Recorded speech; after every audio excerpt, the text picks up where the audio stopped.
It began on an obscure encrypted forum called The Vein. The clip was only 56 seconds long, grainy, dimly lit, and filmed with what looked like a handheld camcorder.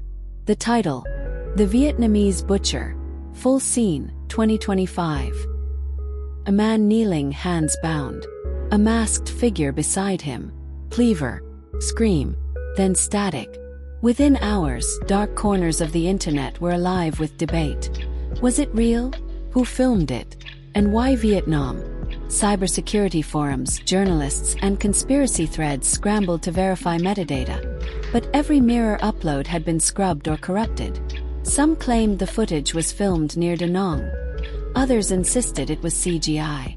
And amid the chaos, a digital anthropologist named Dr. Lien Tran decided to find the truth. Dr. Tran taught digital anthropology at the University of Ho Chi Minh City. Her field was not the dark web but digital folklore, the myths that emerge when truth dissolves online. She first encountered the Vietnamese Butcher after her students sent her the link, urging her to debunk it. What struck her wasn't the violence. She'd seen worse in fake gore films, but the detail. The background wall had a pattern of green ceramic tiles used only in rural northern Vietnam, and the cleaver wasn't theatrical. It was an authentic butcher's blade from a Hanoi manufacturer that stopped production in 2019. Someone knew their setting too well.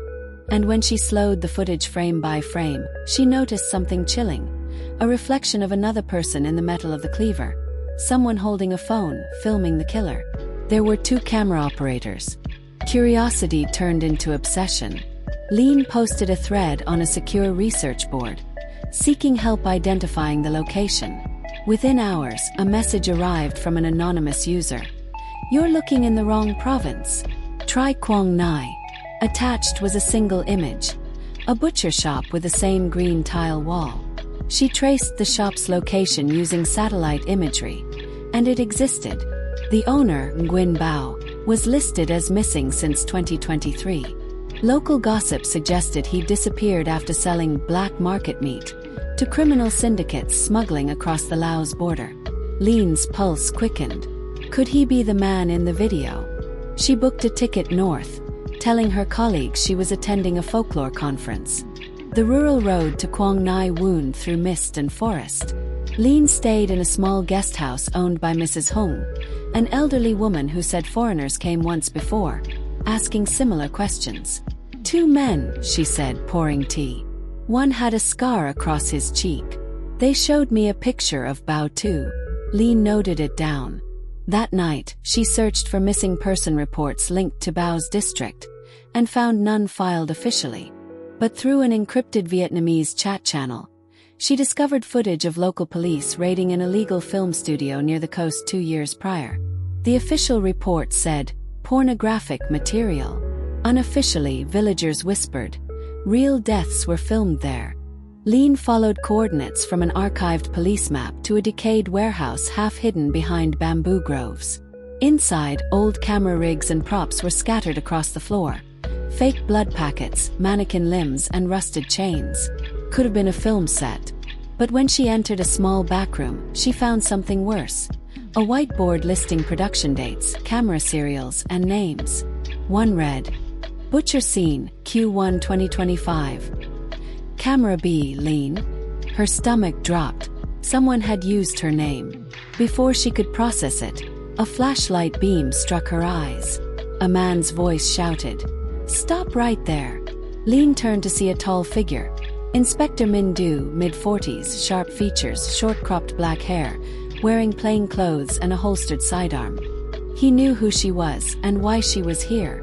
Inspector Du revealed that his unit had been tracking the spread of the Vietnamese Butcher video for months. "It's not just gore," he said. "It's extortion." The so-called snuff film wasn't a murder.